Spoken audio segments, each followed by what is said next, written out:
A'udzubillahi minasyaitonirrajim. Bismillahirrahmanirrahim. Assalamualaikum warahmatullahi wabarakatuh. Jadi bertemu lagi untuk sambungan tajuk ciri-ciri mukmin berjaya. Okey, baik.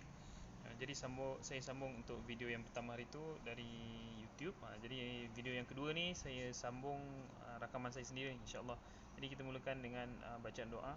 A'udzubillahi minasyaitonirrajim. Bismillahirrahmanirrahim.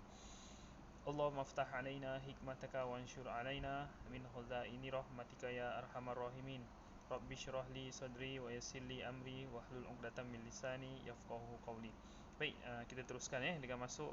Jadi yang tertera di dalam skrin iaitu ayat Al-Quran ayat Al-Quran yang telah dijelaskan pada video pertama, dan hari ini insya-Allah akan sambung Saya teruskan sambungan jadi sambil sambung tu sambil ulang kaji, okey. Ulang kaji, kita cek balik ayat ni, sama-sama kita baca A'udzubillahi minasyaitonirrajim. Bismillahirrahmanirrahim.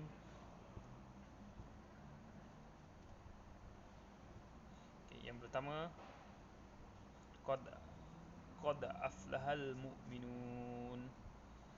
Yang kedua, alladzina hum fi salatihim khashi'un walladzina hum 'anil laghwi mu'ridun walladzina hum lizzakati fa'ilun walladzina hum lifurujihim hafizun illa 'ala azwajihim aw ma malakat aymanuhum fa innahum ghairu malumin.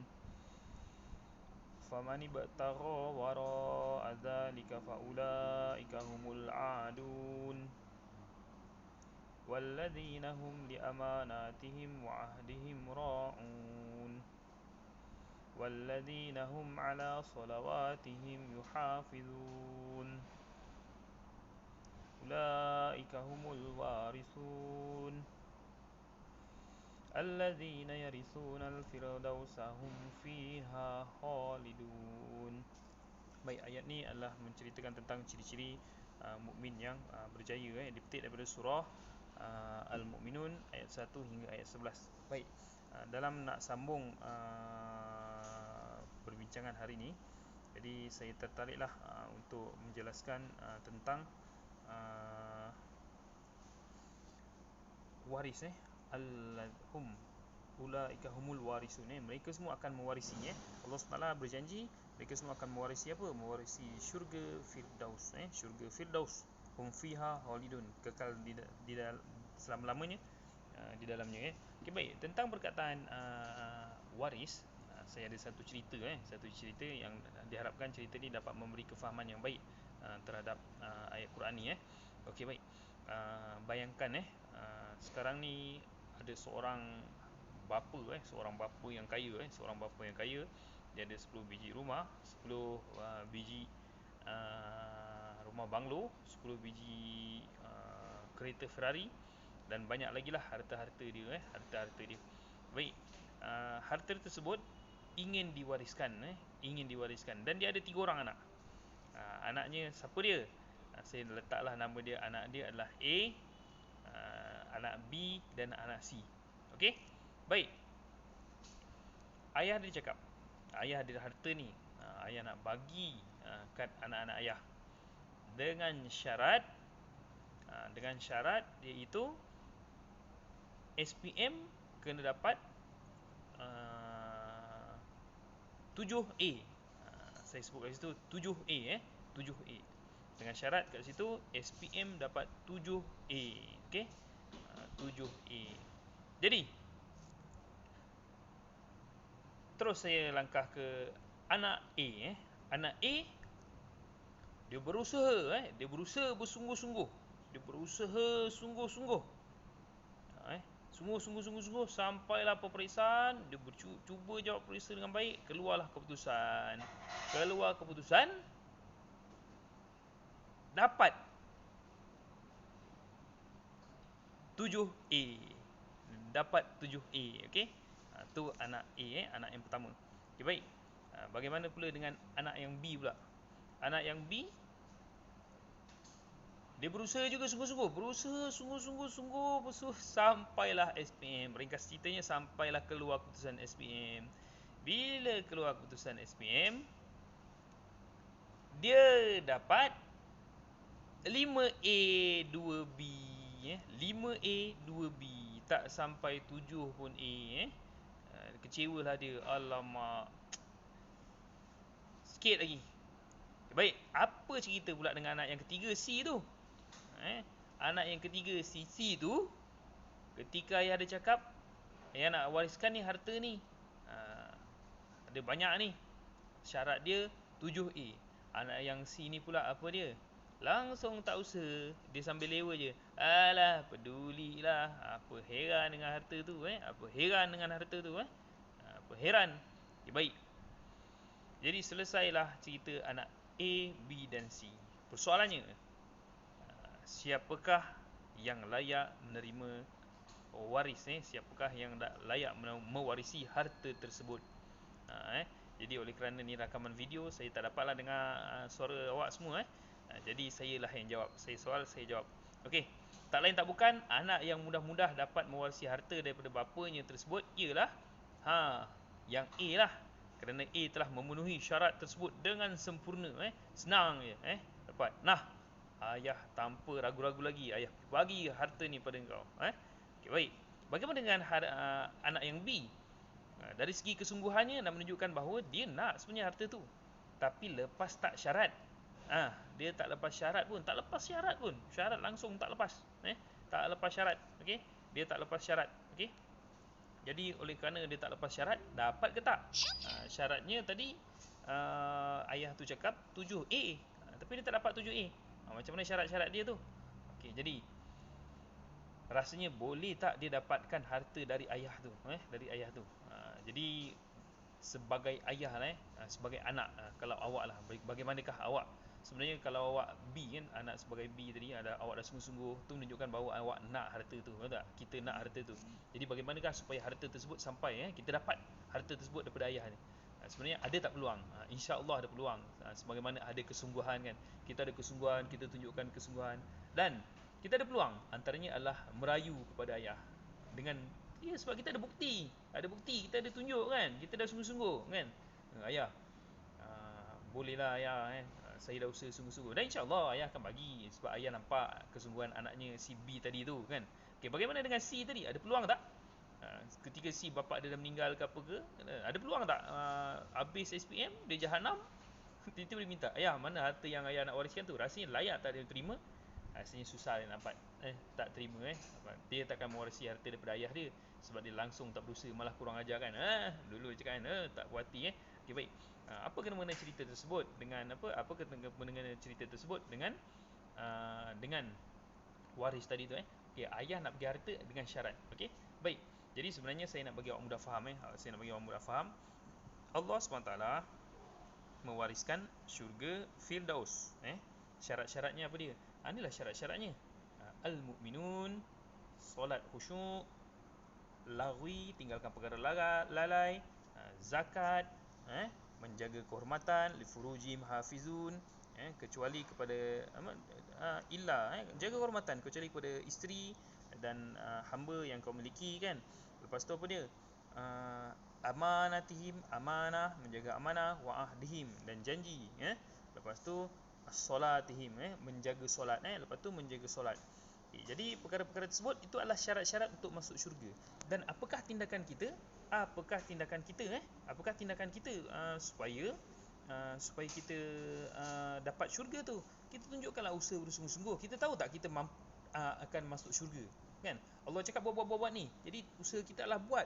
InsyaAllah. Mungkin kita akan tak mampu buat, mungkin kita akan tertinggal satu ke apa kan, mungkin terlalai ke dan sebagainya. Dan insyaAllah dengan kesungguhan yang ada, boleh tak kita mohon ampun pada Allah? Sebagaimana anak B tadi, anak A dia cuba buat semua, dan kita berusaha cuba buat semua, tapi kalau tak dapat, jadi macam anak B. Yang penting usaha, dan kita berdoa mohon ampun pada Allah seperti mana anak B. Jangan jadi macam anak C yang dia buat tak tahu saja, okey. Baik, kita tengok ni, kita ulang kaji. Okey, sebagai pengukuhan untuk kita semua. Okey. Cuba tengok ni. Okay, Apa yang Allah SWT bagi syarat dia? Syarat yang pertama, beriman kepada Allah. Berimanlah, kita dah beriman insya-Allah. Yang kedua, khusyuk. Kita cuba khusyuk dalam solat. Yang ketiga, menjaga menjauhi perkataan dan perbuatan yang sia-sia, lara, lalai, menunaikan zakat juga. Lepas tu menjaga kehormatan diri, menjaga amanah dan janji, sentiasa memelihara solat. Okey, ni semua cuba jadi anak A, cuba jadi anak B, jangan jadi anak C. Okey, baik. Saya teruskan dengan penjelasan satu persatu tentang tentang isi-isi kandungan tadi tu. Okey, yang pertama, beriman kepada Allah tu apa dia? Beriman kepada Allah iaitu orang yang sentiasa meyakini, orang yang sentiasa meyakini. Okey, saya tunjuk orang yang sentiasa, iman tu adalah yakin, yakin. Dia tak boleh ragu-ragu. Yakin bahawa hanya Allah SWT yang berhak disembah dengan melakukan segala suruhannya dan meninggalkan larangannya. Okey, baik. Poin yang kedua, khusyuk dalam solat. Khusyuk dalam solat. Apa dia khusyuk tu? Khusyuk tu menempuhkan sepenuh hati dan penghayatan hati. Tak boleh fikir ni kadang time solat tu lah fikir kunci tinggal kat mana kan, hilang, time tu lah fikir macam-macam kan. Okay, baik. Tumpukanlah sepenuh hati dan penghayatan dengan cara menetapkan anggota. Anggota jangan main, jangan goyang-goyang, jangan gerak-gerak, fokus. Lepas tu nak khusyuk lagi, cuba fahami bacaan, seterusnya perbuatan sama, fokus perbuatan untuk mendirikan solat. Okey. Yang ketiga, menjauhi perbuatan dan perkataan sia-sia. Apakah perbuatan dan perkataan sia-sia tu? Tengok, menjauhkan diri daripada perbuatan dan perkataan yang tidak mendatangkan faedah atau perkara yang merosakkan akhlak. Ni banyak di kalangan kita ni kadang ni, sia-sia buat perkara sia-sia, suka buat kecoh, sembang kosong, berkata-kata kotor. Ni tengok kat belah kiri ni, kalau ada buku teks boleh rujuk buku teks. Contoh perbuatan yang sia-sia, tengok, melepak, merukuk, leka bermain peranti elektronik lah, macam-macam hari ni, macam-macam main game dan sebagainya. Saya harap tak adalah pelajar saya yang sambil dengar ni sambil main game. Jangan, itu semua sia-sia. Contoh perkataan pula, tadi perbuatan, contoh perkataan yang sia-sia pula apa dia? Mencarut, tu kata-kata kotor tu semua tu, tu tak bagus. Okey, baik, saya teruskan. Nak segera. Seterusnya yang keempat, poin yang keempat dinyatakan di situ, iaitu menunaikan zakat. Okey, zakat tu ada dua, zakat harta dengan zakat fitrah kan. Maksud zakat tu apa? Mengeluarkan sebahagian harta tertentu untuk diberikan kepada golongan yang berhak menerima dengan syarat-syarat yang telah ditetapkan oleh syarak. Zakat yang diwajibkan ada dua, iaitu zakat fitrah dan zakat harta. Zakat fitrah tu yang selalu bayar bulan Ramadan tu, yang ayah kita bayar tu. Okay, zakat harta, tingkatan 3 dah belajar lu, harta-harta yang dikenakan zakat. Tu cuba ulang kaji semula sebab didapati kita ni lalai dalam membayar zakat harta. Itu berdasarkan kajian. Okey, apakah ciri-ciri mukmin berjaya yang perlu kita laksanakan seterusnya? Iaitu yang kelima. Ni penting ni. Ni akan difokuskan. Ni akan jadi fokus utama. Ni antara fokus utama. Okey, ni antara fokus utama. Ni antara fokus utama dalam pelajaran kita ni. Ni antara fokus utama dalam pelajaran kita. Ni fokus utama dalam pelajaran kita ni, menjaga kehormatan diri. Sebagai remaja sangat penting menjaga kehormatan diri. Okey, baik. Tengok macam mana menjaga kehormatan diri tu sebut itu. Menjaga dan mengelakkan diri daripada perkara-perkara yang diharamkan oleh syarak. Seperti apa? Zina, sumbang mahram, hubungan seks luar tabi'i, jangan. Okey, liwat, LGBT tu semua tu jangan. Tu dosa semua. Okey, baik, kita teruskan. Okey, yang keenam, ciri-ciri mukmin yang berjaya yang keenam, iaitu kita tengok yang keenam, iaitu menjaga amanah dan janji. Apakah amanah kita? Amanah saya sebagai guru perlu mengajar. Awak pemegang amanah daripada ibu bapa, contohnya menuntut ilmu. Kita sebagai amanah daripada Allah, apa dia? Hamba Allah, beribadahlah. Itulah amanah kita. Menjaga amanah dan janji. Kalau janji tepati, jangan dicapati. Okey, baik. Apa maksud menjaga amanah janji? Menjaga tanggungjawab dalam setiap urusan. Okey, itu amanah kita. Urusan belajar, mengajar dan sebagainya kan. Contohnya dalam urusan pekerjaan yang saya sebut tengah tadi kan. Kalau ada amanah harta benda, amanah kerahsiaan, itu semua adalah amanah dan janji. Okey. Baik, yang ketujuh, memelihara solat. Yang pertama, bukan yang pertama tadi beriman, selepas beriman kalau kita tengok ni solatihim khushu'un, solat dengan khusyuk, dan akhir sekali antara yang terakhir Allah SWT tutup semula dengan solat. Betapa pentingnya menjaga solat. Selain solat dengan khusyuk, kita juga perlu menjaga solat. Menjaga solat. Okey, iaitu menunaikan solat pada waktunya. Ini cara menjaga solat. Sempurnakan segala syarat-syarat dan rukunnya. Okey, syarat-syarat sah solat, ambil wuduk dengan baik dan sebagainya. Rukun-rukun solat, berdiri betul-betul, sujud betul-betul, rukuk betul-betul, bacaan solat betul-betul. Malulah kalau dah tingkatan 5 kita masih solat main-main kan. Kita masih solat main-main, kita masih tak cukup solat, bacaan solat pun kita tak tak hafal, tu malu malu. Okey. Baik. Sebagaimana yang saya sebutkan tadi, saya nak fokus iaitu tentang nombor 5 ni, menjaga kehormatan diri. Kita cuba tengok. Okey. Kita cuba tengok sikit tentang menjaga kehormatan diri. Okey. Apakah maksud apakah poin-poin utama tentang menjaga kehormatan diri, iaitu tentang salah laku seksual dan akibatnya. Ni sikit je ni kita tak bincang pasal LGBT panjang-panjang tu. Kita tengok contoh. Contohnya yang pertama, zina. Apa maksud zina? Zina iaitu melakukan persetubuhan haram tanpa nikah yang sah antara lelaki dan perempuan. Zina tu apa dia? Zina tu bukan yang cium-cium peluk-peluk je. Maknanya dia berkaitan dengan persetubuhan haram. Jadi contohnya persetubuhan antara pasangan kekasih. Ni benda-benda yang bahaya lah. Couple punya pasal. Kebanyakannya zina adalah bermula daripada couple. Benda-benda tu semua tu adalah Quran bagi tahu jangan kau hampiri zina. Hampir-hampir jangan hampir. Benda-benda tu yang akan membawa kepada zina. Okey. Baik, ini adalah pelajaran yang penting lah dan cuba ambil perhatian lah. Apakah perkara yang menghampiri zina? Kita akan apa? Antaranya pergaulan bebas, suka mesej lelaki dan perempuan kan, cinta-cintun tu kan, couple, adik angkat, kakak angkat, tu semua adalah hubungan yang tak sah pun. Hubungan yang sah ni nikah saja. Okey. Itu tinggalkanlah, tinggalkan. Okey. Kita tahu lelaki perempuan tu ada tarikan yang memang Allah ciptakan. Tapi kita hindari daripada perkara-perkara yang haram. Okey. Baik, apakah perkara haram yang kedua tentang salah laku seksual? Salah laku seksual. Okey, iaitu berkaitan dengan sumbang mahram. Mahram ni apa dia? Mahram ni iaitu ikatan kekeluargaan. Okey, mahram tu adalah ikatan kekeluargaan. Patutnya kita ada hubungan kekeluargaan, dan kita tahu bila ada ikatan kekeluargaan kita dilarang sama sekali kahwin pun tak boleh, apatah lagi hubungan seksual haram kan. Okey, baik. Apa maksud sumbang mahram? Melakukan persetubuhan haram antara lelaki dengan perempuan, antara lelaki dengan perempuan dengan perempuan yang diharamkan berkahwin kerana faktor keturunan, penyusuan, persemendaan. Ni kita ada, macam saya sebut tadi, tak boleh hubungan ahli keluarga, ada pertanian darah, kahwin pun tak boleh, apatah lagi hubungan haram. Contohnya apa? Contohnya yang berlaku banyak kes bapa kandung kan. Bapa kandung tu. Jadi kita sebagai keluarga ke apa ke, insya-Allah cuba jaga keluarga kita, cuba bina keluarga yang bagus yang mentaati hukum syarak. Besok kalau jadi bapa berkandung yang melindungi keluarga. Contoh bapa tiri kan, adik beradik kandung, adik beradik tiri dan sebagainya. Ini semua ni tak boleh. Jaga diri. Okay, baik. Yang berikutnya salah laku seksual yang ketiga, iaitu apa dia? Hubungan seks luar tabi'i. Itu apa maksud dia? Iaitu melakukan persetubuhan haram dengan cara bertentangan dengan tabiat semula jadi manusia. Contohnya apa? Inilah LGBT. LGBT, liwat laki dengan laki, musahakah perempuan dengan perempuan, onani, dan persetubuhan dengan haiwan. Macam-macam hari ni, macam-macam kes ada. Okey, baik, nauzubillah, semoga kita dijauhkanlah, semoga kita dijauhkan oleh Allah Subhanahu. Okey, baik, kita masuk seterusnya, iaitu akibat salah laku seksual. Apakah akibat kalau berlakunya salah laku seksual?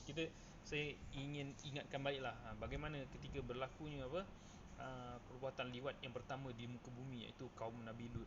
Ketika berlakunya perbuatan liwat tersebut, Allah hancurkan, Allah turunkan azab, dan betapa patutnya kita takut tentang perlakuan dosa-dosa besar yang ada di sekitar kita. Dan kalau Allah turunkan azab, azabnya bukan hanya menimpa kepada orang-orang yang melakukan kejahatan, malah azabnya Allah akan timpakan kepada seluruh nauzubillah, semoga kita dijauhkan. Okey, baik. Apakah akibat orang-orang yang melakukan salah laku seksual ni? Akibatnya ialah, pertama, iaitu hilang kelayakan dalam mewarisi harta pusaka bagi anak yang tidak sah taraf. Ni kalau ada anak tak sah hasil akibat zina, bila lahir anak luar nikah, anak yang tidak sah taraf, tu bukan kesalahan anak tu, kesalahan orang tua jelah, kesalahan orang yang melakukan zina itulah.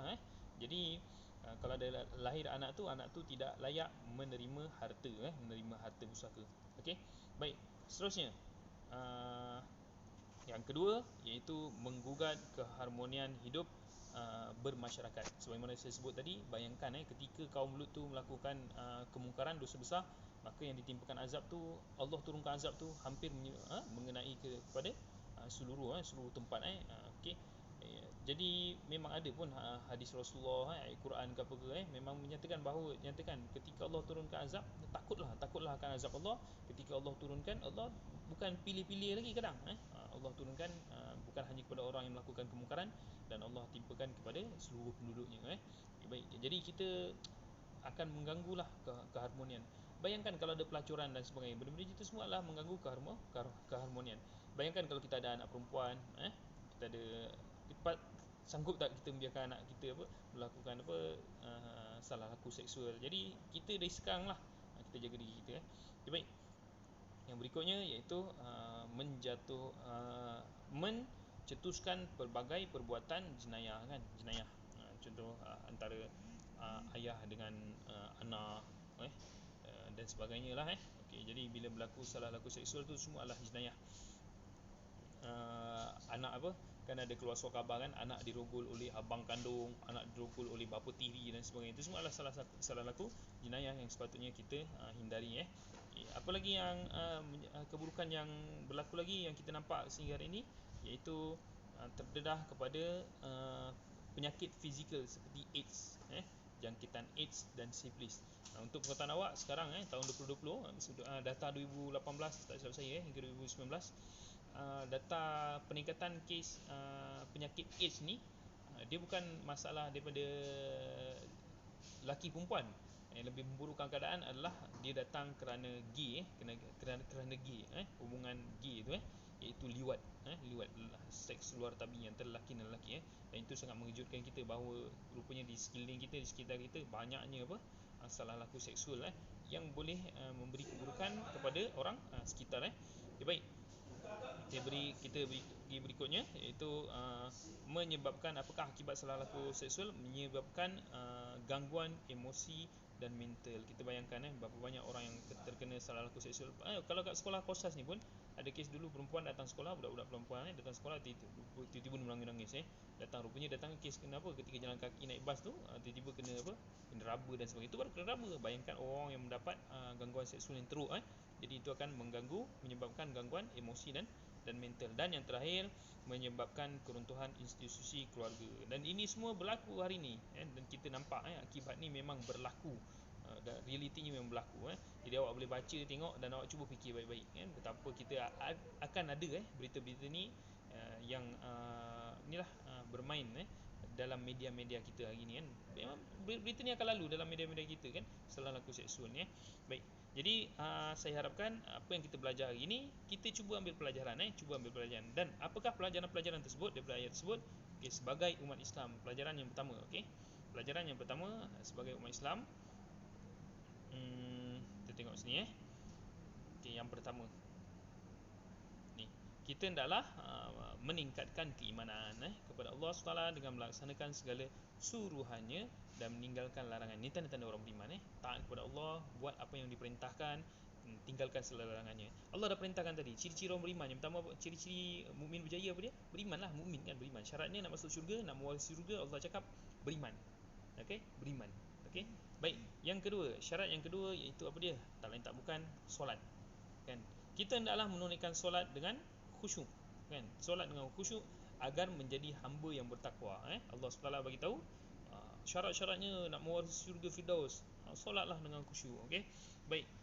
Berikutnya apa yang Allah SWT bagi tahu, kita hendaklah menjauhkan diri daripada perbuatan dan perkara yang sia-sia tadi. Ingat, sia-sia, lalai, agar dapat meningkatkan kualiti kerja. Tinggalkan kata-kata kotor tu, buanglah kata-kata kotor tu. Bayangkan kalau kita mati kan, nak tak perkataan kotor tu keluar sebagai perkataan terakhir kita kan? Dah biasa cakap babi, tiba-tiba nak mati babi kan, accident nak mati tu babi keluar babi. Jadi biasa saya ingatkan pelajar saya, tinggalkanlah perkataan yang sia-sia, tinggalkan perbuatan-perbuatan sia-sia tu, tinggalkan. Okey. Baik, yang keempat, kita tengok yang keempat. Yang keempat pula, kita hendaklah berusaha menunaikan zakat. Ingatkan keluarga kita agar menunaikan zakat, sama ada zakat fitrah atau zakat harta, agar dapat membantu perkembangan ekonomi umat Islam. Okey. Dan yang kelima, kita hendaklah menjaga kehormatan diri. Ini yang tadi saya tekankan, jaga kehormatan diri. Islam ni awal-awal lagi dah jaga dah kehormatan diri, dah suruh kita menjaga kehormatan diri, tentang menutup aurat kan. Walaupun orang cakap apa dia moden kan, moden, tak moden lah kalau tak ikut apa fashion kan, apa ni kolot tutup aurat kan. Tak kisahlah orang cakap kolot dan sebagainya kan. Kalau membuka aurat tu dikatakan moden, baik jadi binatang je. Binatang tu kalau membuka aurat, kalau membuka aurat tu dikatakan bertamadun, bermakna binatang tu lebih bertamadun. Okey. Baik, jadi seeloknya kita ikutlah perintah Allah, tutup aurat kan, pakai pakaian elok-elok. Itulah Islam awal lagi mengajar kita tentang menjaga kehormatan diri, supaya diri dan keluarga terpelihara daripada penyakit berbahaya kan. Okey, baik. Seterusnya yang keenam, kita hendaklah menjaga amanah dan janji. Kalau amanah belajar tu belajarlah, dan janji tunaikan janji, amanah dan janji, agar interaksi muslim terpelihara. Dan yang ketujuh, kita tengok yang ketujuh.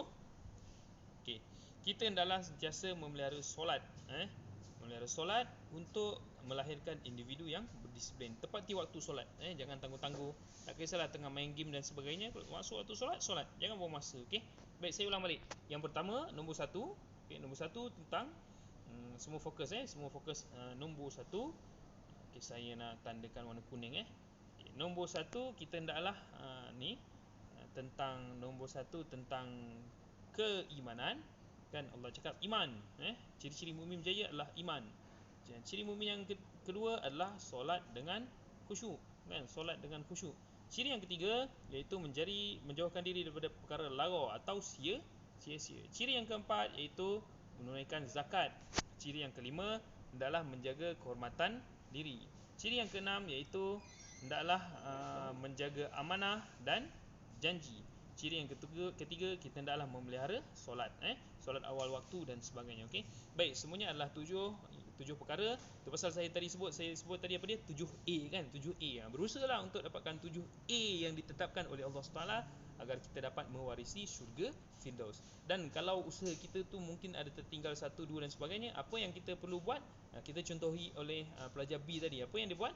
Oleh kerana dia mampu dapat 5 saja, jadi apa yang dia perlu buat? Mungkin dia merayu, mohon maaf, dan insya-Allah Allah Maha Pengampun, dan Allah akan bagi syurga kan. Allah akan kurniakan syurga. Jadi sekian saja pelajaran kita. Wabillahi taufik wal hidayah. Wassalamualaikum warahmatullahi wabarakatuh.